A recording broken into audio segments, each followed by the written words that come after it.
have paid my ransom. About the Baptist distinctives, and habang para pinapakita ng ating multimedia team sa atin hong monitor, tayo ho muna ay manalangin. Panginoon naming Diyos, aming Ama sa langit, aming pinupurit, pinapasalamatan ka sa iyong kabutihan, sa iyong katapatan. Salamat, O Diyos. Tunay, as we have sang that song, that power in the blood, tanging dugo mo lamang ang nakapaghuhugas ng mga kasalanan. Kung kaya't ikaw lamang, O Diyos, ang aming Panginoong Hesukristo na namatay sa krus at muling nabuhay ang siyang tanging daan ng kaligtasan. And Lord, salamat sapagkat isang araw ikaw ang kumilos sa amin. Oo, kami ay pinanganak na muli ng Banal na Espiritu upang makita namin ang luwalhati ng Ebanghelyo ng aming Panginoong Hesus at kami sumampalataya sa Kanya. Lord, lahat ng ito'y biyaya mo at salamat, O Diyos, na aming hindi lamang ito kanta, kundi naranasan namin ang kapangyarihan ng dugo ni Kristo na naghuhugas sa amin. Lord, tulungan mo nawa kami, Lord, as we strive to study your word, to grow more in understanding, Panginoon, ang iyong kalooban bilang isang iglesia. Ikaw po nawa ang magturo sa amin. Gamitin mo ang aming time ng Sunday School upang lalo kaming lumalim sa pananampalataya. Malaman namin ang iyong kalooban at maluwalhati namin ang iyong pangalan. Lord, marami kaming mga kapatiran na masama ang pakiramdam. Lord, aming hinihiling na ikaw po nawa ang kumilos sa kanila. Salamat, O Diyos, na kasama namin ngayon si Brother Dave. Salamat, O Diyos, sa iyong pagsustento sa kanya. Aming hinihiling ang Adizas family, maging si Brother Patrick, Panginoon. Alam mo po ang kanilang mga kalagayan. Nawa, ikaw po ang kumilos sa kanilang pisikal na katawan. At sa biyaya mo, O Diyos, ay magkasama-sama kami sa pagsamba sa iyo. Lahat ng ito, Panginoon, maging aming pag-aaral ngayong umaga, ikaw po nawa ang maluwalhati. At lahat ng ito dalangin namin sa pangalan ng aming Panginoong Hesukristo. Amen. Okay, so maaaring ibaw sa inyo ay alam, meron tayong mga kapatiran na naglamyerda sa Pangasinan. Pero di lamang yun basta bakasyon, kundi they try to, natutuwa ako doon sa picture na pinadala, nagturo sila sa mga bata. And I think isa sa mga goal talaga ay maipresent ang gospel sa mga mahal sa buhay ng Aquino family doon. Pero salamat sa Diyos, kagabi o kahapon ay sila ay nakauwi, 2 grupo sila.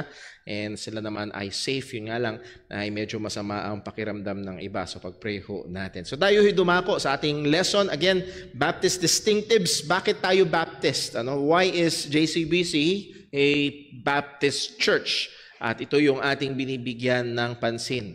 At isa sa mga napag-aralan natin noong nakaraan ay ito, Baptists are recognized for their specific beliefs. When combined, these beliefs are known as Baptist distinctives. So merong mga partikular na paniniwala na pag pinagsama-sama, ito yung nagbubukod tangi, kaya tayo ay Baptist. Why of all so many denominations, bakit natin tinitake yung label na tayo ay Baptist? And again, yung mga labels na yon ay malaking tulong para hindi tayo nagkakamot ng ulo. Anong ibig sabihin? Halimbawa, nakita mo, Baliwag Christian Church. Well, anong klaseng church yun? Pag nakita mo na Baliwag Seventh-day Adventist Church, well, may alam ka na. Or pag nakita mo na Baliwag Baptist Church, well, mayroon na tayong mga partikular na impormasyon agad na assume pagdating sa bagay na yun, lalo na pagdating sa mga Baptist distinctives. Now, ang biblical na pundasyon nito, Baptist makes a specific appeal to the New Testament as the source of authority for their faith and church order. So ito yung mahalaga, babalik tayo dito na pagdating sa church, sa doktrina at gawain ng iglesia, ang atin hong otoridad ay ang bagong tipan. Yes, we appeal to the whole scripture as we recognize the whole scripture, I should say, pero particularly about the church ay tayo ay naka-focus sa bagong tipan. Narbi, Baptists presuppose that scripture interprets scripture. Anong ibig sabihin noon? That teaching or didactic passages should interpret historical passages. Pangalawa, clear passages should interpret the obscure passages. Mamaya, makikita natin na magpe-play out ito sa atin hong lesson. Makikita, ano ang pakinabang yan sa ating hong pag-aaral ng salita ng Diyos. Makikita niyo maya-maya. Number 3, deliberate or intentional passages should interpret incidental passages. So I hope habang inuulit na ito, dumidiin ito sa ating mga kaisipan, and hindi lamang pag tayo nag-aaral about Baptist distinctives, but even when in our personal Bible studies, for example, you're reading in the New Testament or you're reading in the Old Testament, merong mga pakinabang ang mga bagay na ito.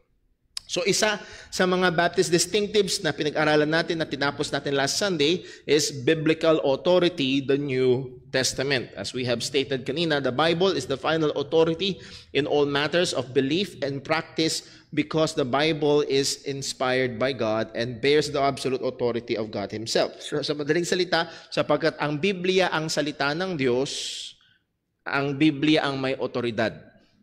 Okay, ito ang salita ng Diyos. Pagdating sa ating pananampalataya at pamumuhay, we hold to sola scriptura, scripture alone. Hindi ang mga konseho, hindi ang tradisyon ng tao, o hindi ang salita ng Diyos lamang. So here is the overall na katotohanan. Whatever the Bible affirms, Baptist accepts as true. Isa ito sa mga ma-appreciate natin, do hindi pantay-pantay ng diin, do minsan may iba-ibang flavor, may iba-ibang angulo, pero isa sa pwede nating i-assume na kapag Baptist Church ay merong mabigat na pahalaga sa salita ng Diyos. Okay? Pag sinabing halimbawa, charismatic, anong madalas pumapasok agad sa isip natin? May mabigat silang pahalaga sa mga himala. Okay? Pero pagdating sa mga Baptist churches, hindi ko kayang sabihin na lagi at lahat, pero madalas may mabigat na pahalaga sa salita ng Panginoon. Okay? Next. Note, while all Baptists will affirm the authority of the Bible, this is not a Baptist distinctive but a Christian distinctive. Hindi ito Baptist distinctive. Ang paniniwala sa sola scriptura, dahil hindi lamang tayo ang nag-hold nito. Pero anong mas mabigat na punto? Baptists firmly maintain the complete authority of the New Testament in all issues related to church faith and order. So sana mapansin niyo ho, hindi siya sa Christian life, kung hindi sa church faith and order. So nagiging specific tayo. Pagdating sa pananampalataya at katuruan patungkol sa church, at pagdating sa buhay at gawain sa loob ng church, ang atin hong mini-maintain ay ang complete authority ng bagong tipan. Now, kailangan natin i-clarify, we are not rejecting or ignoring the authority of the whole Bible. Sana naging maliwanag yan last Sunday. We still hold sa sinabi ng salita ng Diyos, all scripture is given by inspiration of God and is profitable for doctrine, for reproof, for correction, for instruction, and righteousness. And yes, marami tayong matututunan pagdating sa lumang tipan. But when it comes to the church, Baptists insist that the present form of the church is uniquely a New Testament institution. Okay? Yung New Testament church, why we call it the New Testament church, because it is revealed in the New Testament. Therefore, ang mga bagay patungkol sa church ay nasa bagong tipan. Even different groups of Baptists are united in this truth. Naalala niyo ho, bumasa tayo ng 4 na mga kilalang mga Baptist writers, theologians. We're not saying na lahat ng sinasabi nila ay tama, pero ito ay mga Baptists from different branches of Baptists. Pero nagkakaisa sila sa katotohanan o sa paniniwala na ang pagdating sa church, ang atin hong otoridad ay ang bagong tipan. We look to the Old Testament for understanding the nature of God. For example, when we study about the sovereignty of God, yes, totoo pa rin ito sa bagong tipan. May mga talata pa rin tayo makikita sa bagong tipan. Pero ang dami nating talatang tinitingnan patungkol sa pagiging soberano ng Diyos sa lumang tipan. Remember the former things of old. I am God, there is none else. I am God, there is none but me. Nahandun yung sa Isaiah chapter 45, again, yung pagiging soberano ng Diyos, napakalinaw nito. Pagdating sa severity ng pagiging makasalanan ng tao, pagdating sa requirement ng redemption, muli, hindi lamang ito limitado sa bagong tipan, kung hindi maging sa lumang tipan. If you remember, si Apostol Pablo, sa Romans chapter 3, pagdating sa pagsasaysay ng pagiging makasalanan ng tao, as it is written. Ano ibig sabihin nun? It's quoting from the Old Testament. There is none righteous, no, not one. So, maging sa pagiging makasalanan ng tao, titingnan natin ito sa lumang tipan. However, the New Testament church is not disclosed in the Old Testament. Muli, nabasa natin sa Ephesians chapter 3, noong nakaraang Sunday, that the New Testament church is was a mystery. Ibig sabihin ng mystery ay nakatakip. At kailan natanggal yung takip nito? Well, natanggal ang takip nito sa bagong tipan. So, Baptist perspective is genuinely quite simple. Since Christ is the head of and Lord of the church, He alone has the authority to define its nature or mission, constitution, order, membership, ordinances, offices, and worship. Dahil si Jesus, ang ulo ng iglesia, siya lamang ang may otoridad na mag-define, magsabi na anong nature ng church. Anong mission ng church? Ang mission ba ng church ay solusyonan ng global warming? Okay? Constitution ng church, anong bumubuo dito? Order ng church, membership ng church, ordinances. Meron bang 7 ordinance or sacraments or dalawa lang? Offices, marami bang office o dalawa lang? Pastor and deacons. And paano yung pag-worship? Anong content ng worship? Again, we hold to the regulative principle of worship.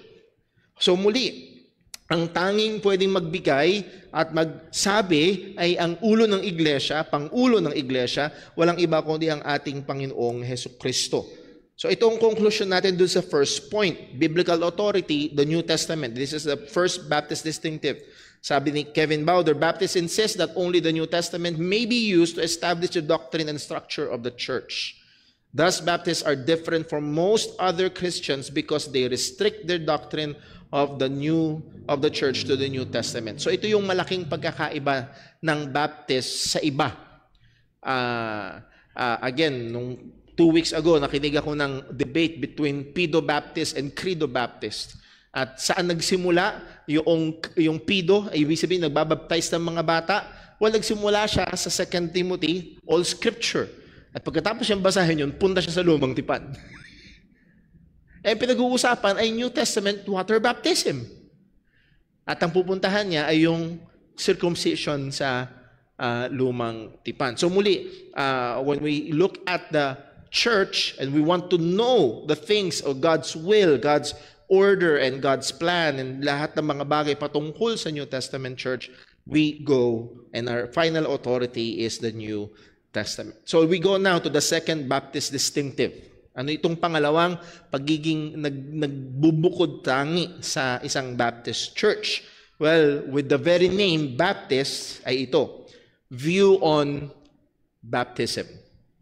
Meron tayong particular na view patungkol sa baptism. Muli, hindi tayo lang ang meron nito, pero tayo lang ang meron nito, kalakip pa yung ibang mga distinctives. Okay? Our view on baptism is called believer baptism or believer's baptism, or medyo mas technical, credo baptism. When we ask what makes Baptist different from other Christian denominations, one of the most common answer we receive is that it has something to do with baptism. Thus, the name Baptist.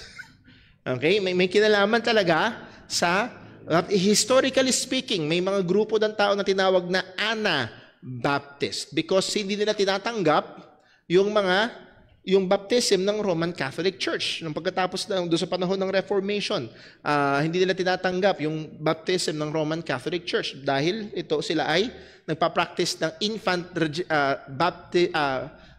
regeneration,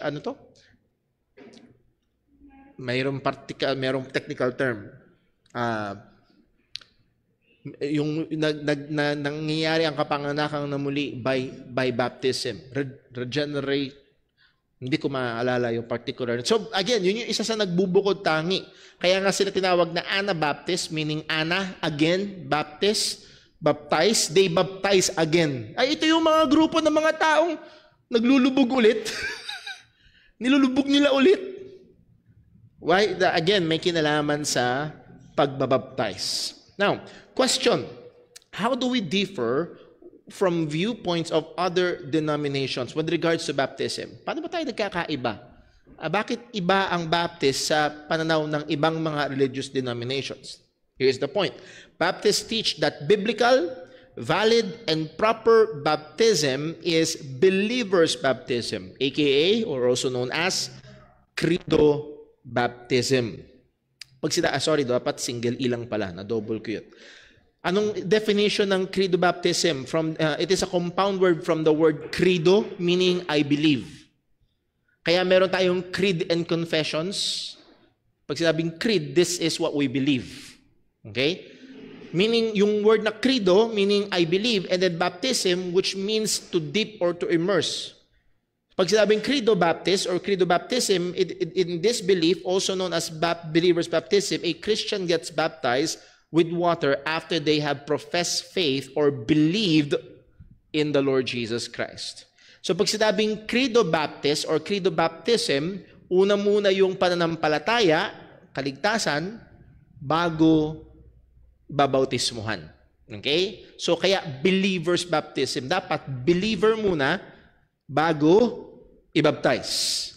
Okay? So again, maliwanag yun doon sa believer's baptism. We insist that a valid and acceptable baptism must meet 3 important criteria.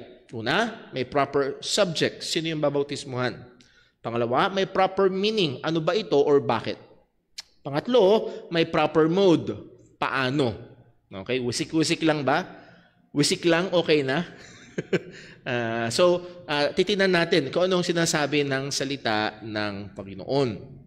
So, ang una natin bibigyang pansin at dito lang mata iikot. Actually, magbi-bleed in ito. Kala ko magagawa natin ng one Sunday, every distinctive. Pero dahil merong malaking usapin patungkol dito sa Christian community, lalo na with our Presbyterian brethren, pagdating sa infant baptism, dahil higit sa malamang makaka-encounter tayo, makakapanood tayo, makakabasa tayo ng mga literatura, ng mga videos patungkol sa mga, for example, isa sa mga kilalang Presbyterian ay si R.C. Sproul. Si R.C. Sproul ay nagbabaptize sa mga bata dahil siya ay Presbyterian. So, bakit ganoon ang kanilang paniniwala at bakit hindi ganoon yung ating paniniwala? So, bibigyan natin ng pansin niya. Proper subjects, who do we baptize? All Baptists agree that a baptism is not valid unless it is performed on the right persons. Nag-agree, kapag hindi siya yung tamang tao na i-baptize, hindi talaga nangyari ang baptism. Ano nangyari? Nabasa. Yun lang. Okay? Baptists have consistently upheld that only those who have a credible profession of faith in Christ as Savior ought to be baptized. Ito yung consistent, as far as I know, sa mga Baptist na na-encounter ko, okay, na consistent ito, ang ibabaptize lang ay yung mananampalataya. At least may profession. Okay? Yes, may problema tayo doon sa mere outward profession at dahil yung iba ay easy believism, 1, 2, 3, pray after me, and then therefore, if you prayed that prayer, itutubog ka agad sa tubig. Meron pa akong alam na church, may 500 pesos ka pa. Okay? Joke nga nung ilan dito, tara, pabaptize tayo ulit. Sayang yung 500. So, muli, yes, merong mga ano doon, pero ang consistent ay ito, dapat may profession ng pananampalataya kay Kristo. Okay? So kung ialis na natin yung mga naniniwala doon sa easy believism, doon yung point na dapat ay may credible profession of faith. Now, some may object, maaari silang, objection, Your Honor, sabihin nila, it is impossible to baptize only true believers because we cannot absolutely know who genuine believers are. Hindi natin malalaman, dahil lang po Yating kayang malaman with absoluteness kung sino talaga ang totoong mananampalataya. Malay mo ba, Brother Paul, hindi totoo sa puso niya yung pananampalataya? And yes, that is true. Okay? Sabi nga ni Kevin Bowder, Baptists admit the force of this argument. They do not claim, or we do not claim, that we can infallibly distinguish true professions of faith from false ones. Okay? But they insist that people should not be baptized until they have credibly professed faith in Jesus Christ as Savior. Yes, pwede tayong maloko. Again, kasi pamilyar rin yung lengguwahe, lalo na yung mga lumaki sa church. Yung mga lumaki sa church, let's say, for 15 years, naririnig nila ang gospel. Naririnig nila anong sinasabi ng mga tao bago sila i-baptize, and they can Xerox copy that. And they will say the same things just to be, kumbaga, part of the tribe, para maging bahagi ng grupo. So yes, pwede tayong maloko, pero ito yung katotohanan. But they insist, Baptists insist, that people should not be baptized until they have credibly professed faith in Jesus Christ as Savior. While not all who profess faith actually possess faith, Baptists maintain that those who do not even profess faith are certainly unfit subjects for baptism. Yun yung malaking pagkakaiba. Hindi lahat na nagsasabing nananampalataya ay totoong nananampalataya. Totoo yun. Okay? Merong mga nadubog na sa tubig. Dito mismo sa JCBC, may mga nalubog sa tubig. I believe, ako mismo, maaari may mga nabautismuhan na hindi talaga totoong mananampalataya. Maaari. Pero hindi tayo maglulubog ng tao at magbabaptize nang hindi man lang nagpo-profess ng pananampalataya kay Jesus bilang tagapagligtas. As a matter of fact, may mga tao akong nirefuse na i-baptize. May mga nagsabi sa akin, Brother Paul, gusto namin magpabaptize, gusto kong magpabaptize, and then i-interviewin ko sila, and lo and behold, malabo.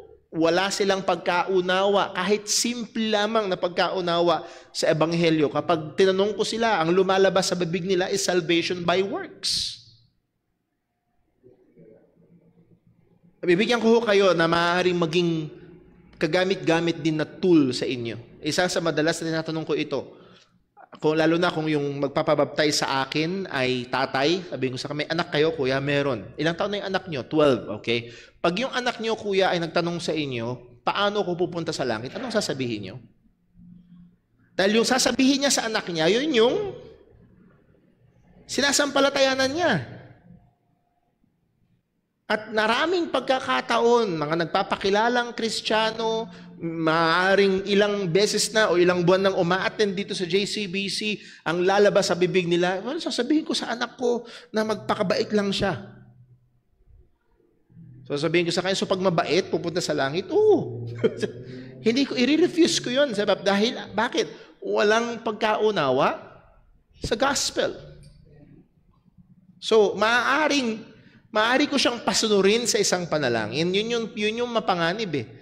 Madaling magpasunod sa panalangin at madaling palabasin sa bibig ng tao na tinanggap mo na ba si Jesus? Oo. O dahil tinanggap mo si Jesus, pag namatay ka sa pupunta? Sa langit po. Di ba? Tinigilan ko na sa biyaya ng Diyos, natutunan ko na hindi tama na ilagay yung mga salita sa bibig ng tao. Dahil it will produce many false converts. So, again, going back to this point, hindi natin kayang siguraduhin na lahat na nagsasabing mananampalataya ng Ebanghelyo ay totoong mananampalataya. Pero hindi man lang natin ikukonsiderang i-baptize yung wala man lang pagpapahayag ng pananampalataya sa Ebanghelyo ni Kristo. Okay? So, muli ho, yun yung isang malaking pagkakaiba ng mga Baptists. Now, anong biblical evidence? Gusto lang ba natin na maging mahigpit? Tayo lang ba? Trip lang ba natin? Well, we stand on biblical evidence. Number one, the New Testament commands only believers to be baptized. I believe this is true. Ang utos ng bagong tipan at ang halimbawa na makikita natin sa bagong tipan ay ang mga sumampalataya lamang kay Jesus ang binabautismuhan at babautismuhan. Yung Great Commission sa Matthew 28 verse 18 sa ESV, and Jesus came and said unto them, all authorities in heaven and on earth has been given to me. Go therefore and what? Make disciples of all nations. Ang layunin, ang mission ng church is to make disciples of Jesus Christ, tagasunod ni Kristo. Ano ang kailangan gawin? Make disciples. That is, una, evangelize. And pagkatapos sila ma-evangelize, anong kasunod? Baptizing them in the name of the Father and of the Son and of the Holy Spirit. Kailangan mo na sumampalataya, and then pagkatapos sila ibabautismohan. And then verse 20, teaching them to observe all things whatsoever I have commanded you always, even to the end of the age. Amen. Okay? Ito ako may konting problema doon sa dadaan muna sa 3 months na lesson. Na ang gusto muna nila ay teaching them to observe all things, and then bago nila i-baptize. Nakakuha niyo ho? So, I can see where they're coming from. Pero, again, ang meron tayong halimbawa sa Biblia, as we will see a little bit later, yung mga examples, ang malinaw dito ay, ang utos ng Diyos is to baptize yung mga sumasampalataya. This order is uniformly followed by the church and the believers in the book of Acts. Pag binasa natin ang book of Acts, ito yung sinunod nila. For example, those who received the word, that means they believed, doon sa preaching ni Peter sa Jerusalem, were baptized. Sa Acts chapter 2, verse 41. And they that gladly received His word were what? Baptized. Sino daw yung binaptized? They. Sino yung they? Sino yung they? That gladly receive His word. So, question, sang-ayon sa text na to, yung bang mga hindi nag-receive or nananampalataya doon sa pinangaral ni Peter, binaptize ba sila? No. Malinaw ang scripture. They that gladly receive His word were baptized. And the same day were added to them about 3,000 souls. Letter B, halimbawa muli sa New Testament, sa Book of Acts, the Samaritans were baptized after they believed. You remember yung Samaritan woman? Iba pala, nasa dyan pala yung isip ko. Acts chapter 8, verse 24, verse 12, nung nangaral si Philip sa mga Samaritans. Ang sabi, but when they believed, nung nanampalataya yung mga Samaritans, Philip preaching the things concerning the kingdom of God and the name of Jesus Christ, when they believed, they were baptized. No, they were baptized. Nung sila ay nanampalataya, sila ay binautismuhan. So can we see an order? Meron bang pagkakasunod? Anong una? Pananampalataya bago bautismo. Credo baptism. Letter C, the baptism of the Ethiopian eunuch shows the same truth sa Acts chapter 8, verse 36. Naalala niyo yung eunuch na sinabayan ni Philip yung karwahe at nagbabasa siya ng book of Isaiah. Tinanong ni Philip na ano ba yung binabasa at sabi sa kanya, paano ko maunawaan kung wala matuturo sa akin? At inihayag from the same scripture, tinuro ni Philip sa kanya ang Panginoong Hesukristo. And then pagdating sa verse 36, and as they went on their way, they came unto a certain water, and the eunuch said, see, here is water. What that hinder me to be baptized? Etong tubig, ano ang pipigil sa akin para mabautismuhan? Verse 37, and Philip said, if thou believest with all thine heart, thou mayest. Ano ang kondisyon na nilatag? Dapat sumasampalataya. Ano ang malinaw na implication? Kung hindi sumasampalataya, hindi. Anong sagot ng eunuch? And the eunuch answered, I believe that Jesus Christ is the Son of God. Again, mga kapatid, sa tenga natin, dahil pamilyar na tayo, nawawala yung bigat nito. This is a eunuch, most probably a Gentile worshiper. Pero kinilala niya na si Jesus, yung kamakailan lang pinako sa krus, ang siyang Mesiyas, at kinilala niya na siya ay ang anak ng Diyos, that is the deity of the Lord Jesus Christ. Ang tindi ng profession nitong eunuch na ito. I believe. Ano nangyari? And he commanded the chariot to stand still, and they went down both into the water, both Philip and the eunuch, and he baptized him. So ano ang condition na nilatag ni Philip? If thou believest. Kung ikaw ay sumasampalataya. Then the Philippian jailer and his family, Acts 16, verse 30, and brought them out and said, sirs, naalala niyo, nakakulong si Paul and si Silas, kinulong sila, and habang nasa kulungan, kumakanta sila, at then nayanig yung kulungan, nagising yung bantay, magpapakamatay na sana, kasi akala niya nakatakas itong mga bilanggo. Ang sabi ni Pablo, wag mo saktan ang iyong sarili, nandito kaming lahat. Anong sinabi? And brought them out, inilabas ng bantay ng kulungan, itong si Pablo at si Silas, and said, Sirs, what must I do to be saved? And they said, believe on the Lord Jesus Christ. Again, walang church membership, walang pagsunod sa Ten Commandments. Ang sinabi nila, believe on the Lord Jesus Christ, and thou shalt be saved, and thy house. And they spake unto him the word of the Lord. Okay? Sinabi nila, manampalataya ka sa Panginoong Yesus at maliligtas ka, ikaw at ang sambahayan.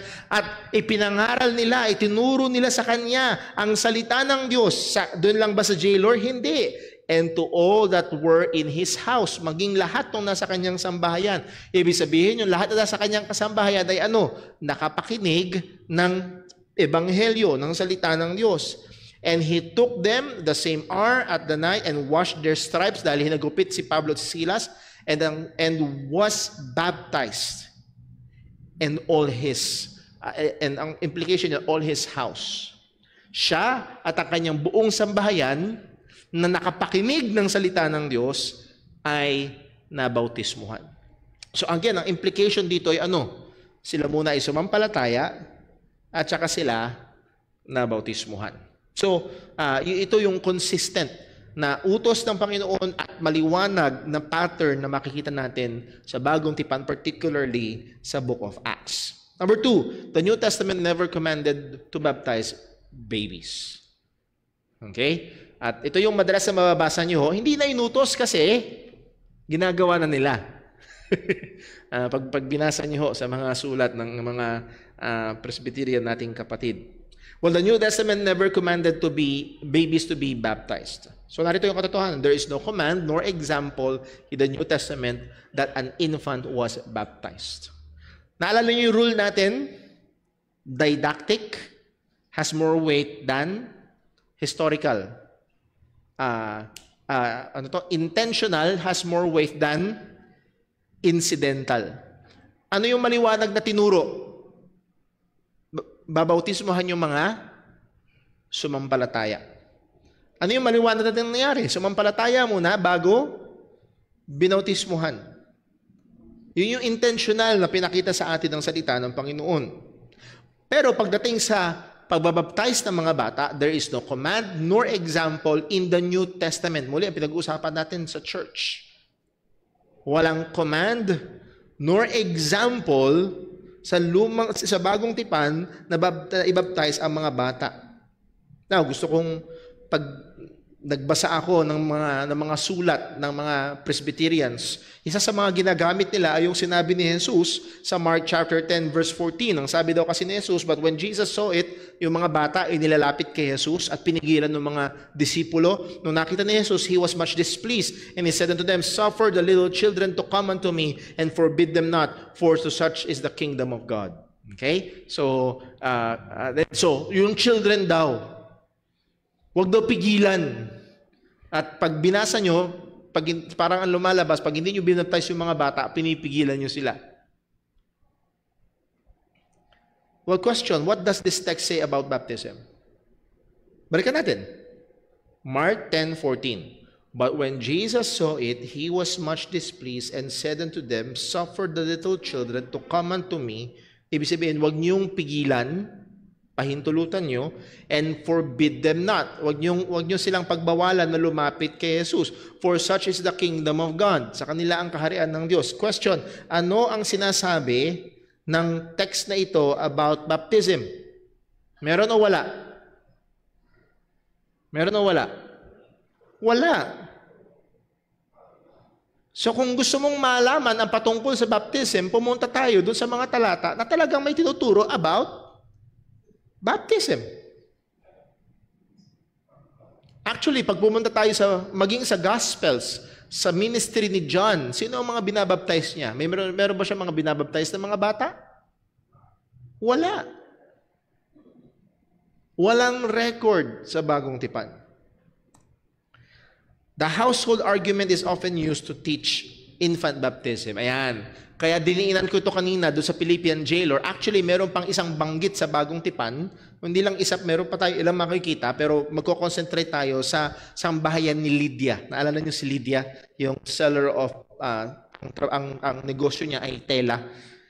Sabi sa Acts 16 verse 14, and a certain woman named Lydia, a seller of purple, so telang kulay ube, of the city of Thyatira, which worship God, heard us. So she is, siya ay isang Hudyo, yes, siya ay isang Hudyo, pero siya ay taga Thyatira, wala siya sa Jerusalem.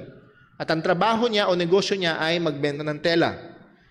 Heard us. Preach sila Apostol Pablo sa tabing ilog. Napakinggan nila at napakaganda ng sinabi dito, yung authorial comment, yung comment ni Luke, whose heart the Lord opened. Sinabi ni Luke, under the inspiration of the Holy Spirit, na binuksan ng Diyos ang puso ni Lydia. So, sino nagbubukas ng puso? Ang tao o ang Diyos? Madalas sa mga preaching ngayon, buksan mo ang puso mo kay Kristo. Ayaw ng tao sa Diyos. Mas gusto ng tao ang dilim kaysa liwanag. Ba't nila bubuksan ang puso nila kay Kristo? Liban na buksan muna ng Diyos ang puso ng tao. So ang unang hakbang ay galing sa Diyos, hindi sa tao.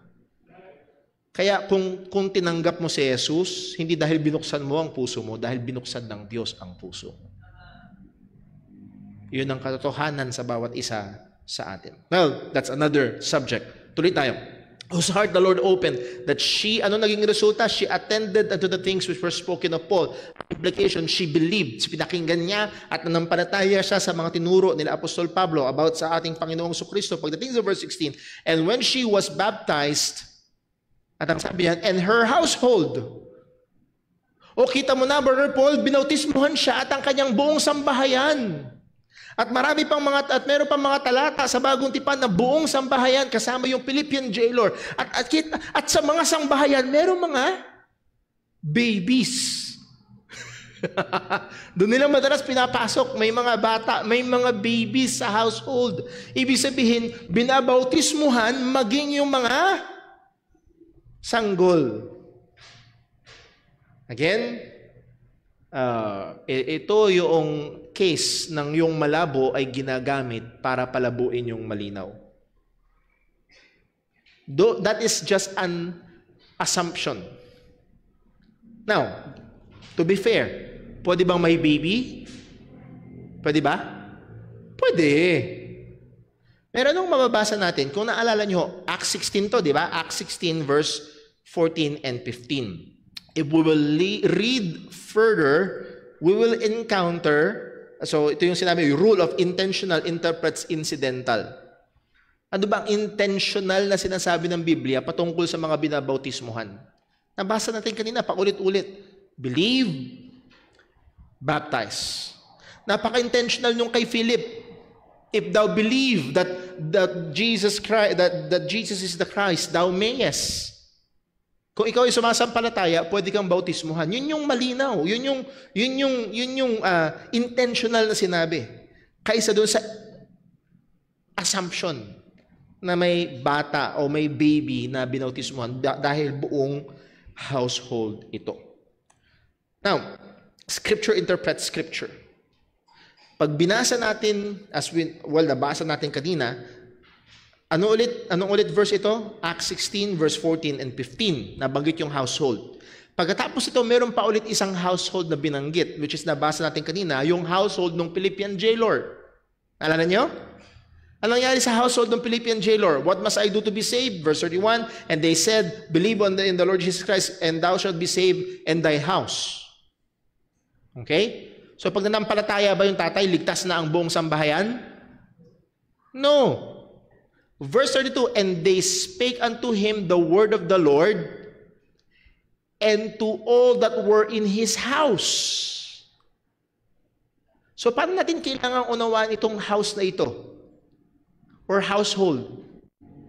Ito ay yung mga tao na nakakatanggap ng salita ng Diyos. And then he took them in the same hour of the night and washed their stripes and was baptized, he and all his house. At anong interpretation ng all his house? All his house who received the word. Hindi ibig sabihin kasama yung mga infants or mga babies. All his house who received the word. And I will hardly doubt na babautismuhan ni Pablo yung hindi sumasampalataya kay Jesus. So important, none of these passages mentions baptizing babies. It is often imposed on the text. Yes, Lydia and her household, walang sinabing babies. Ini-impose nila. Now, Philippian jailer and his household, anong sinabi? They heard the word. They believed, ang assumption doon, they believed the gospel. And then they were baptized. So muli, consistent dun sa pagiging believer's baptism or credo baptism. Number 3, Peter connects baptism with a clear conscience. Bakit tayo naniniwala na credo baptism or hindi natin hinohold ang infant baptism? Dahil kinonect, when we go to a passage sa salita ng Diyos na talagang intentional nagtuturo about baptism, isa sa mga passage ay ang 1 Peter chapter 3 verse 21. Now, given may kahirapan na unawain ito, pero merong itong napakalinaw na portion. Okay? Hindi tayo magpo-focus dun sa malabo na portion, magpo-focus muna tayo dun sa malinaw na portion. Ang sabi ni Peter, now the like figure whereunto even baptism does now also save us. Ayan, unang tao, baptism save us. Kasama sa kaligtasan ang bautismo. Well, anong tinutukoy niya? Not the putting away of the filth of the flesh. Hindi yung paghuhugas ng katawan, but the answer of good conscience toward God by the resurrection of Jesus Christ. So anong punto rito? Sabi ni Kevin Bowder, let me just read. This connection is relevant to the problem of infant baptism because nothing that is done to us involuntarily can be a matter of conscience. Naalala niyo sabi ni Peter, but an answer of a good conscience. Konektado ang baptism sa isang malinis at maayos na konsensya sa harapan ng Diyos. Question, ito ba ay posible sa mga sanggol? Halos wala pa silang awareness ng personhood nila. Much more yung conscience. So muli, kung involuntary, hindi nila naunawaan ano ba nangyayari, umiiyak pa yung bata kapag binubuhusan sa kanyang bunbunan, how can be an answer of a good conscience? For Peter to connect baptism with a clear conscience implies that those who were baptized must have a choice in the matter. Pinili nila to have a good conscience before God. Baptism must be a voluntary act. To perform it on someone like an infant who has not personally decided to be baptized runs contrary to its very nature. So si Peter mismo, kinonekta niya ang bautismo sa tubig sa pagkakaroon ng mabuting konsensya sa harapan ng Diyos. Dahil mababasa natin, mapag-aaralan natin mamaya na yes, ang pagsunod sa tubig ng bautismo ay pagsunod sa utos at kalooban ng Diyos. So kung hindi ka pa tumusunod sa tubig ng bautismo, hindi ka sumusunod sa utos ng Diyos at dapat mabagabag ang iyong konsensya. Again, hindi para maligtas ka, kundi dahil malinaw itong inutos ng Panginoon. Number 4, the meaning of baptism gives clear implication to the proper subject of baptism. Ano ba ang bautismo? Pag tinanong mo, ano ba ang bautismo? The meaning of baptism. What is baptism and why do we baptize? Ano ba ang ibig sabihin? No, baptism is not merely a ritual that functions ex opere operato. Ayan. Ritual yung ex opere operato. May Latin tayo ngayon. Ibig sabihin by the very doing. At ito yung masusumpungan natin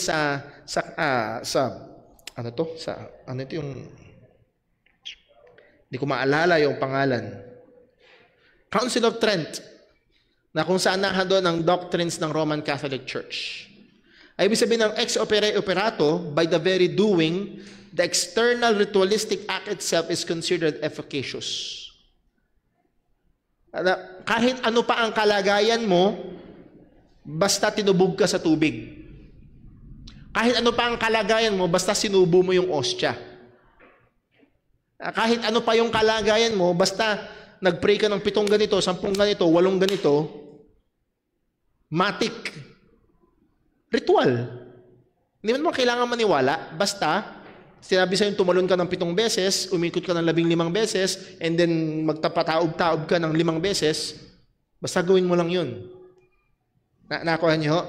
By the very doing, nagkakaroon agad ng biyaya ng Diyos. No, we do not believe that. Ang baptism is not by just doing it. The person being baptized and or, mayroong usapin dyan, but among Baptists, the person being baptized and or the person doing the baptism must have a proper understanding of what baptism means. Okay? Yung binabautismuhan lalo na ay kailangan may tamang pagkaunawa kung ano ba ang bautismo. Halimbawa, bigyan ko halimbawa malinaw sa JCBC na ang bautismo sa tubig ay hindi prerequisite para maligtas. Yes? Paano kung merong lumapit, gusto magpabautismo, whereupon gusto kong magpabaptize, in-interview, nasagot niya yung mga again, pero sa kanya palang kaisipan, kaya niya gusto magpabautismo para siya pumasok sa langit. Okay? Ang pagkaunawa ko, dahil sa mga sagot niya, siya ay isang Kristiyano na nampalataya sa Ebanghelyo, pero siya mismo, yung subject, yung object of baptism, ay naniniwala na gagawin niya ito para siya makadagdag ng langit points. So ngayon, tinubog siya sa tubig, nabautismuhan. Question, nabautismuhan ba talaga siya? Hindi. Kasi una, hindi siya nananampalataya sa Ebanghelyo ni Kristo. Nananampalataya siya sa isang pilipit na Ebanghelyo. At meron siyang maling pagkaunawa patungkol sa bautismo. So, kailangan natin magkaroon ng babala dito. When the meaning or understanding of baptism contradicts the gospel, the baptism is not valid nor is not biblical nor valid. Kapag ang paniniwala tungkol sa bautismo ay laban sa Ebanghelyo, hindi valid yun. Hindi totoong bautismo yun. Ang daming binabautismuhan sa ibang mga relihiyon na anong katuruan nila? Kailangan mong bautismuhan para ka maging kaanib nila at kailangan mong maging kaanib nila para ka maligtas. In short, kailangan mong bautismuhan para maligtas. Totoo bang bautismo yun? No. Hindi yun biblical na bautismo. Example, baptism is viewed to be a prerequisite for salvation. Or, sa Roman Catholic Church, baptism or yung infant baptism ay naghuhugas ng original sin. Nag-aalis ng minanang kasalanan. So muli, again, this view of baptism is not biblical baptism. Therefore, kung yun ang view nung nagpapabautismo at nung nagbabautismo, ay hindi yun tunay na bautismo. Ano bang biblical meaning ng baptism? Again, the like figure, sabi ni Peter, even a baptism that now also save us, not the putting away of the filth of the flesh, but the answer of a good conscience toward God by the resurrection of Jesus Christ. Some parts of this verse are hard to understand, but there are parts that are very clear. Very clear. What is clear in the text is that baptism is connected to the resurrection of Christ. Okay, yun yung maliwanag sa 1 Peter chapter 3 verse 21. Ang bautismo ay konektado sa paling pagkabuhay ng ating Panginoong Jesucristo. And since the resurrection of Christ is inseparable to His death for our sins, therefore baptism is connected to the gospel. Yun yung hindi natin maikakaila. Ang bautismo ay konektado sa gospel. Baptism is not the gospel. Sana wag niyo hong pagkamalian. Ang bautismo ay hindi ebanghelyo. Hindi ito ang kapangyarihan ng Diyos sa pagliligtas. Pero ang bautismo sa tubig ay konektado sa ebanghelyo. Romans chapter 6 verse 3, ang sabi ni Apostol Pablo, know ye not that so many of us were baptized into Jesus Christ, were baptized into His own death. Again, yung bautismo natin ay may connection sa pagkamatay ni Kristo. Therefore, we are buried with Him by baptism into death, that like as Christ was raised up from the dead by the glory of the Father, even so we also should walk in the newness of life. For if we have been planted together in the likeness of His death, we shall also be in the likeness of His resurrection. Again, kaya sa pagbinabautismo, namatay kasama ni Kristo. At ngayon naman mabubuhay at lalakad sa bagong buhay kay Kristo. Meron itong kinalaman sa pagkamatay at muling pagkabuhay ni Kristo. Anong punto? Baptism is connected to and is a picture of the gospel. Ito'y konektado at larawan ng gospel. Sabi ng London Baptist Confession of Faith, chapter 29, paragraph 1, of baptism, o patungkol sa bautismo. Baptism is an ordinance of the New Testament ordained by Jesus Christ. Inutos ito, baptizing them in the name of the Father, of the Son, and the Holy Ghost, to be unto the party baptized a sign of His fellowship with Him. Ito daw ay sign. Ito yung tanda ng fellowship. At yung fellowship dito, muli, hindi lang yung nagmimerienda tayo, nagkukunto. Hindi lang yung fellowship dito. May ibig sabihin, nandun yung union with Christ. Ano yung pagkakaisa kay Kristo. That the person is in Christ and the Christ is in the person. That we are fellowship with Him. Fellowship in His death and resurrection. Siya'y kasama sa kamatayan at muling pagkabuhay ni Jesus. Of His being engrafted into Him. Siya'y ikinabit kay Kristo. Of remissions of sins. Siya'y nahugasan sa mga kasalanan. Napatawad. And of giving up into God through Jesus Christ to live and walk in the newness of life. So yun ang ibig sabihin ng baptism. It is a sign.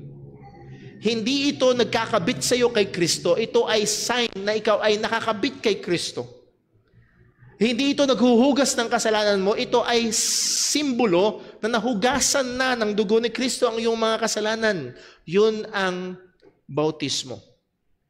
Ang bautismo ay sumisimbolo sa katotohanan ng ebanghelyo na naging totoo sa buhay ng isang sumampalataya kay Kristo. So in the New Testament, it is always performed upon those who have trusted Jesus as Savior. So bagong tipan, malinaw, consistent ito. Ito ay laging ginagawa sa mga sumampalataya kay Jesus. Sana napansin nyo, yung pagbabaptize ng infants ay madalas ay ini-impose lang dun sa text. Pwedeng kasama. Household pwedeng kasama. Pwedeng may bata dun sa household. Pero nakita natin na pagdating sa Acts chapter 16, 30, 31, ay yung household na nakinig ng salita ng Diyos. People who submit to water baptism are symbolically saying that they have received Jesus Christ who died and rose again as their Lord and Savior. Yun yung pinapakita ng baptismo.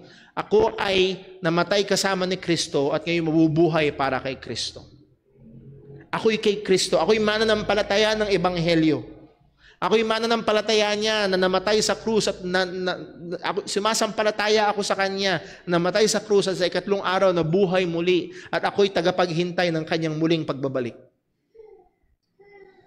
Yun ang pinapakita ng bautismo. Baptism is a Christian duty and is a first step of obedience to Christ. Ito ay obligasyon ng bawat totoong Kristiyano. Kung ikaw ay totoong Kristiyano, dapat sumunod ka sa tubig ng bautismo. Bakit ito tinatawag na first step of obedience? Kasi ang sabi sa Matthew chapter 28, make disciples, baptizing them, baptizing them in the name of the Father, the Son, the Holy Ghost, teaching them to observe all things.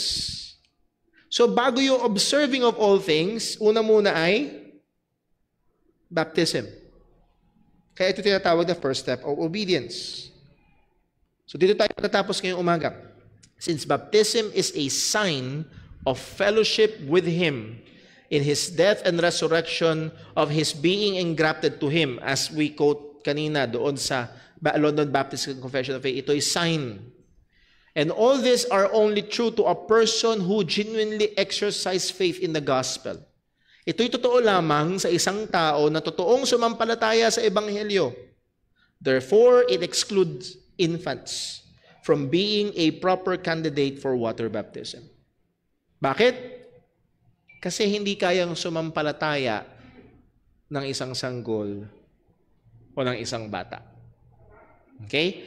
Next Sunday, para hindi ho tayo ignorante. Dahil nasubukan ko yun nakinig ako minsan sa isang Presbyterian, at pag hindi tayo maingat, parang, oo nga, mukhang pwede. Lalo na nung una kong narinig yung argument ng household. Oo nga naman, sa household may mga bata. Sa household may mga sanggol. Tapos sabi niyan, binautismo ng buong sambahayan. So titignan natin yung mga bagay ho na yun para hindi rin ho tayo ignorante doon sa mga yon, and alam natin sa biyaya ng Diyos kung saan tayo nakatayo. Bakit nga ba tayo Baptist at hindi tayo Presbyterian? So sana ho maging maliwanag ang consistent sa Bagong Tipan, ang malinaw sa Bagong Tipan, ang direktang tinuturo sa Bagong Tipan, manampalataya, at pagkatapos manampalataya, bautismuhan. Credo baptism. That's why isa ito sa mga distinctive natin as a Baptist church. So kung ikaw ay narito, naranasan ni Brother Paul yun. Dati si Brother Paul, binautismuhan, tinubog muna ako bago ako naligtas. If I remember correctly, I was 12 years old. Kasi nagpabautismo yung nanay at tatay ko, kuya at ate ko. E di ako rin. Sabi sa akin, kabisuduhin ko yung John 3:16. Di kinabisado ko. Nung tinanong ako, meron ka bang, ikaw ba nanampalataya kay Jesus? Siyempre. Pag namatay ka, saan ka pupunta? Well, sabi nila sa langit. Edi sa langit din. Anong basihan mo? Yung talatang kinabisado ko, John 3:16. Pagkatapos nun, nilubog ako sa tubig. Pero wala talaga akong pagkaunawa nun sa Ebanghelyo. Wala. Nabautismohan ba si Brother Paul? Hindi. Nabasa. At after some months, sa biyaya ng Diyos, niligtas niya ako sa pamamagitan ng isang Bible study na unawaan ko ako yung makasalanan at si Jesucristo lamang ang tagapagligtas ng makasalanan. And sadly, after a few years pa, tsaka ako nagpabaptize dahil hindi ko naunawaan agad na mayroong tamang order. Isip ko, nabautismohan na ako nun. Okay na. Tapos na eh. Yung pala, una, manampalataya ka muna kay Jesus. And then, tsaka kasumunod sa tubig ng bautismo. Kasi, hindi mauuna yung wedding ring bago yung kasal.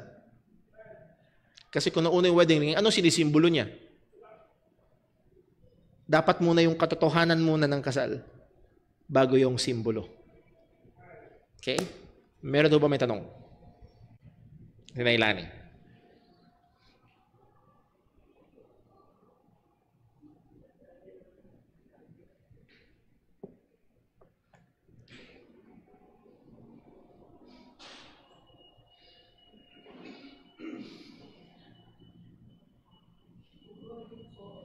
Pakiayos yung mic, bro. Nagilang po. Paki-testing po.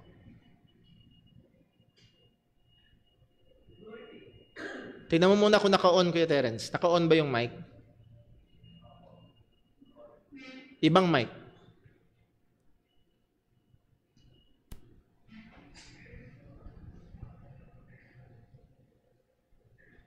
Sige po, pakisubukan niyo daw.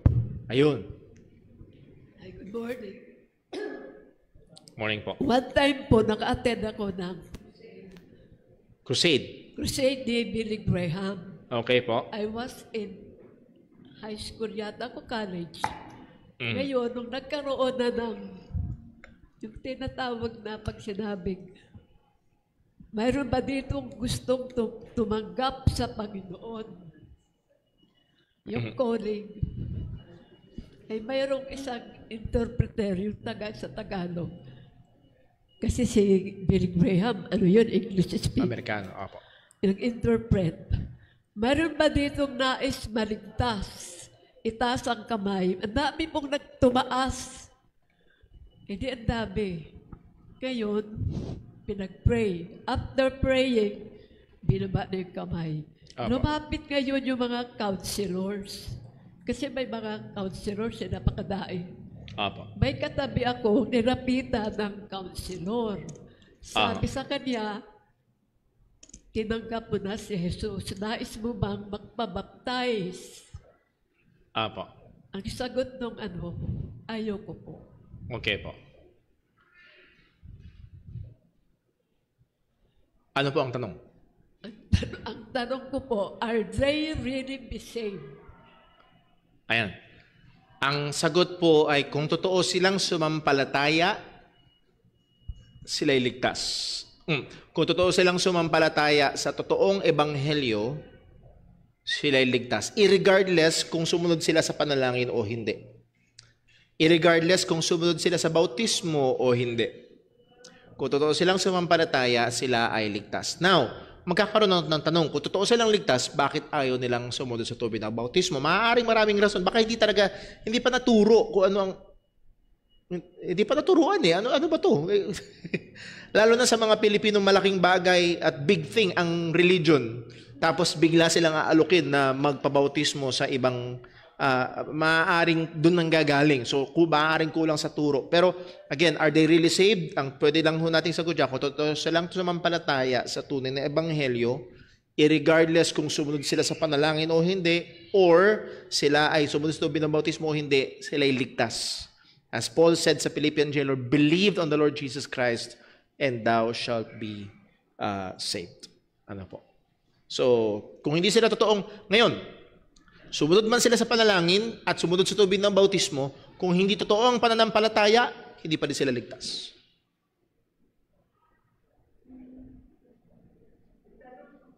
Follow up po. And then pagkatapos po yung iba naman po. Ano po ang kaibahan ng anointing by the Spirit and baptism by the Spirit? Okay. Sa una, ang baptism by the Holy Spirit sa Biblia ay lahat ng Kristiyano. Pag ikaw ay naging Kristiyano, ikaw ay bautismado ng banal na Espiritu. We are baptized by the same Spirit into one body. May kinalaman yun sa paglalakip sa atin sa katawan ng ating Panginoong Kristo, or we believe in the universal body of the Lord Jesus Christ. So pag ang isang tao ay totoong nanampalataya, he is baptized into the body of the Lord Jesus Christ by the Holy Spirit. Now, pagdating sa anointing, depende. Dahil madalas ito ay, pag sa lumang tipan natin binasa, madalas yung anointing ng Holy Spirit ay may kinalaman sa mga matitinding gawain. Okay? For example, yung kalakasan ni Samson, yung mga karakter sa lumang tipan, they were able to do mighty things through the anointing power of the Holy Spirit. Now, pagdating sa bagong tipan, ang maliwanag, hindi ko maalala yung eksaktong verse, pero ang maliwanag, ang lahat ng Kristiyano ay tinatahanan ng banal na Espiritu. Okay? Pagdating ho sa bagong tipan, ang malinaw po ay lahat ng Kristiyano, hindi ko maalala eksaktong verse, ay may binanggit na we are all in effect ay anointed by the Holy Spirit. Okay? Now, siguro ang mas magandang tanong, ano yung ibig sabihin ng pagiging filled? Okay, puspos ng banal na Espiritu. Ang pagiging puspos ng banal na Espiritu naman po ay yung kalagayan ng Kristiyano na mas lalo at lalo pang nakokonforme sa wangis ni Kristo ang kanyang buhay. So ang pagiging puspos ng banal na Espiritu ay ang gawa ng banal na Espiritu sa buhay ng isang Kristiyano na lalo at lalo siya nagiging Christ-like. Yun ho ang pagiging puspos ng banal na Espiritu. At napag-aralan ho natin yan many years ago dito sa church. So siguro bibigyan ho natin ng time naman ho yung iba na magtanong. Meron pa ho bang may tanong? Thank you po, Nailani. Meron pa ho? Questions? Toto? Good morning po sa lahat. Good morning po. Sino po ba yung first founder ng Baptist? At sino po ang first na nabautisuhan? First founder ng Baptist, hindi pa ho tayo pumupunta sa history, pero nagkakaisa ang maraming historian na lumabas ang Baptist kapareho o kalin sa panahon ng Reformation around 1600s na nung lumabas ang mga Protestants at marami sa mga Protestants maintain nila ang infant baptism at isa sa mga naging offshoot nito ay yung mga nag-aral ng salita ng Diyos na hindi, mga pananampalataya lang ang binabautismuhan. So, merong lumabas na mga tinatawag na Anabaptist and so on. So, Yung una, kailangan pa ho nating i-research yun. Pero hindi ho, sana makita nyo, hindi yun yung punto ng ating pag-aaral, hindi history ng Baptist. Actually, pwede mong alam ang lahat ng yun, pero hindi ka naman totoong Baptist kung hindi nag-hold doon sa mga Baptist distinctives. And whether or not yung binautismuhan noon at yun din ang salin-salin ng bautismo hanggang sa atin, dahil merong naniniwala sa authority na kailangan ma-trace mo hanggang doon sa kauna-una, actually hanggang kay John the Baptist, that is unbiblical. So ang continuity ng church is yung doctrine at hindi yung water baptism or yung authority ng water baptism. So hindi ko pa ho alam yung sagot kung sino ang kauna-unahan, pero historically speaking ay around the 1600s, offshoot ito ng Reformation ng panahon ho na yan. Meron pa ho? Si Berlance, bago natin puntahan yung nag-text. Good morning po. Ang sa akin lang, lilinawin lang po yung patungkol nga sa baptism. Opo. Kasi po ako, mga 2 beses na po ako nabaptize. Pero mas naging kaunawaan sa akin ng yung mabaptize nung talagang nakakaano na ako, yung narelay ko na lang gusto. Pero nung umpisa talagang hindi pa ako ganong kumbinsido, pero yung pananampalataya at pagtitiwala na binabanggit, naniniwala ako doon na magkaiba yung pananampalataya at yung believe. Okay, ano po yung tanong? Yun po yung tanong. Yun po, magkaiba po ba talaga ang pananampalataya at saka yung pagtitiwala? Well, ang pananampalataya ho kasi, para mas maunawaan ho natin, technically speaking, ay binubuo ng 3 elemento. Una, kailangan ng knowledge. Kasi hindi mo pwedeng sampalatayanan yung hindi mo alam. Now, pagkatapos ng knowledge, kailangan mong mag-agree. Maraming tao, alam nila na si Jesus ang tagapagligtas, pero hindi sila nag-agree. No, I do not agree. Ililigtas ko yung sarili ko. Okay? And then, pagkatapos nun, nahadun yung trust or tiwala. Na okay, alam ko si Jesus ang tagapagligtas, agree ako, siya lang ang tagapagligtas. Ngayon, magtitiwala ako sa Kanya at magpapaligtas ako sa Kanya sa pamamagitan ng Kanyang ginawa doon sa krus na siya'y namatay para sa ating mga kasalanan at muling nabuhay. So, yun yung pananampalataya. Okay? Now, ang mapanganib ho sa panahon natin ngayon, yung word na pananampalataya at basta knowledge lang. Okay? Madalas, yung quote-unquote pananampalataya ng iba ay yung dalawa lang. May knowledge and nag-a-agree. Kaya kahit lumabas tayo dyan, tanongin natin, kahit mag-interview ka ng 10 tao, siguro 9 out of 10 magsasabi, naniniwala ako sa Jesus tagapagligtas. So they have the knowledge and they agree. Pero pag tinanong mo sila, paano ka ngayon maliligtas? Lalabas that they don't have the trust. Ang tiwala nila ay nasa ibang bagay. Madalas nasa sarili nila, nasa ritual, nasa tradisyon, nasa performance or whatever ang kanilang pinagtitiwalaan. So dun bumabagsak ang marami. At dun mapanganib na, nananampalataya ako, pero kailangan nating alamin anong ibig sabihin nun. Madalas nga, meron lang silang knowledge, meron lang silang assent or agreement dun sa knowledge, pero wala silang trust na napakahalagang component ng totoong nagliligtas na pananampalataya. Kagaya ng sinabi ni Apostol Pablo, nahaharap ako sa Diyos, hindi dala-dala ang aking sariling katwiran dahil sa pagsunod sa kautusan, kung hindi yung katwiran na galing sa Diyos sa pamamagitan ng pananampalataya kay Kristo. Ibig sabihin, yung lubos na tiwala niya at pag-asa niya ay na kay Jesus lamang para siya ay maging katanggap-tanggap sa Panginoon. So napakaganda. Philippians chapter 3, napakagandang halimbawa noong buong tiwala. Yung magandang picture yun ng pananampalatayang tunay sa ebanghelyo ng ating Panginoong Hesukristo. So ngayon, kapag ang isang tao ay wala pang totoong pananampalataya, maaaring meron siyang knowledge. Kahit yung kinuwento ko kanina, yung personal experience ko, pag tinanong niyo ako nun, si Jesus, sino ang tagapagligtas? Sabi ko, si Jesus. Naniniwala ka ba na siya ay naman? Oo, naniniwala ako. Meron akong knowledge, meron akong agreement. Nung time na yun, tinubog ako sa tubig, pero ang problema, wala akong tiwala. Ibig sabihin, hindi pa siya totoong pananampalataya. So, pag nahandun na ang totoong tiwala, again, alam mo, nag-a-agree ka at nagtitiwala ka na ng totoo kay Jesus at si Jesus lamang, yun yung totoong pananampalataya sa kaliligtas, and then at saka ang pagsunod sa tubig ng bautismo. Sana ho, nasagot yung tanong. Puntahan lang ho natin, no? Medyo marami. Text ho ni Brother Boy, meron bang mga Baptist na may pastora? Yes, sadly, meron. Meron din bang mga, pero hindi sila madami, no? Meron din bang mga Baptist na may mga combo at mga dancers? Yes, meron din ho. Somewhere out there ay merong mga, maaari tawag sa kanila Bapticostal, Charis Baptist, and so on. Ano ho? Dapat ba united tayo sa katotohanan ng Diyos ayon sa Bible o sa stand ng pastor? No, tayo ho dapat ay united sa katotohanan ng Panginoon. Ano, kung ang stand ng pastor ay hiwalay sa salita ng Diyos, wag. As Paul said, follow me as I follow Christ. Kung hindi sumusunod kay Kristo, ay hindi kailangang sundin. Next, hindi ba magiging child abuse ang infant baptism kasi wala namang malay yung bata sa ginagawa sa kanya? Well, in that angle, maaari. Pero pag titinan natin at madalas nanggagaling yung mga Presbyterian na kapatiran natin sa lumang tipan pagdating sa circumcision. Actually, mas matindi yun. Sa baptism, bubuhusan lang ng tubig. Sa circumcision, may nangyayaring physical. Tama? Ano nang unawaan ng 8 days old? Pero inutos ng Diyos yun eh.